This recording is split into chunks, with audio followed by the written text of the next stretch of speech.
fight against injustice is very prevalent in modern-day America, but it wasn't always this way. There was a time when African Americans had to suffer the throes of a system that was built to discriminate against them, without any way of fighting back. Until one day, that all changed. And all it took was a spark.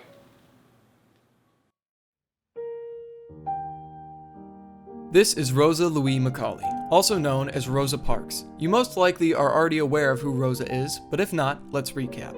She was born in Tuskegee, Alabama in 1913. She moved to Montgomery, Alabama when she was 11 years old. This would be the city where she made her mark.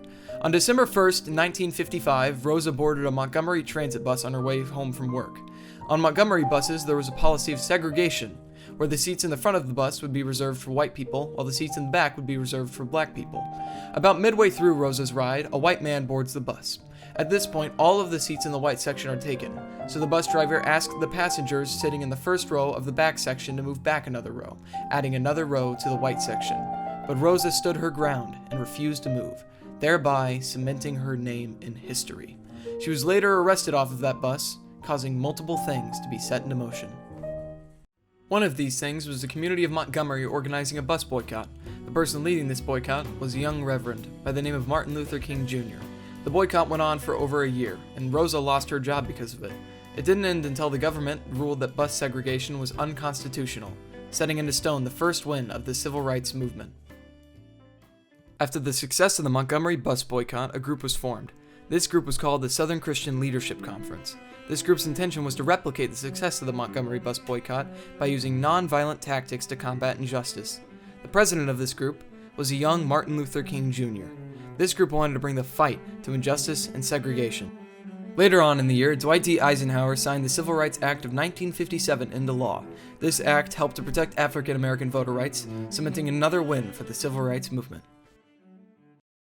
As the civil rights movement grew and grew in the following years, more events and protests transpired.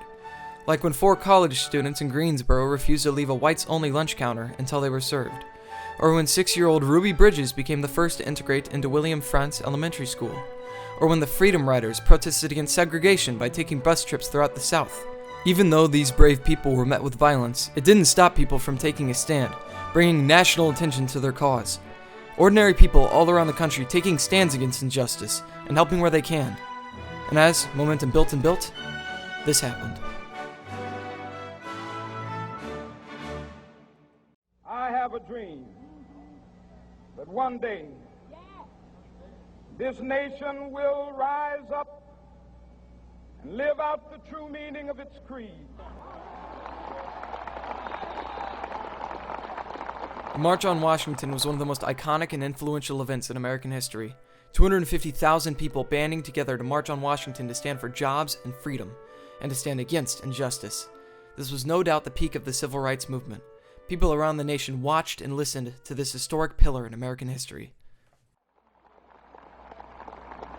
I have a dream that one day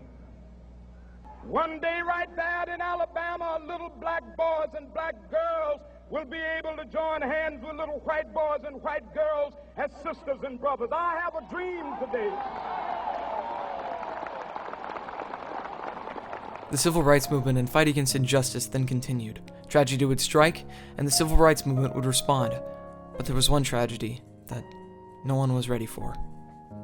On April 4th, 1968, Martin Luther King Jr. was assassinated while standing on the balcony of his hotel room in Memphis, Tennessee. Though King passed away, the impact of his actions would live on forever. As we move into the modern age, the question can be asked if Martin Luther King Jr.'s dream was achieved. Whether your answer is yes or no, the agreement can be made that there is still a lot of work to do. Our country is divided, angry, and violent. Injustice still runs rampant in our society. But on the other end, there's hope.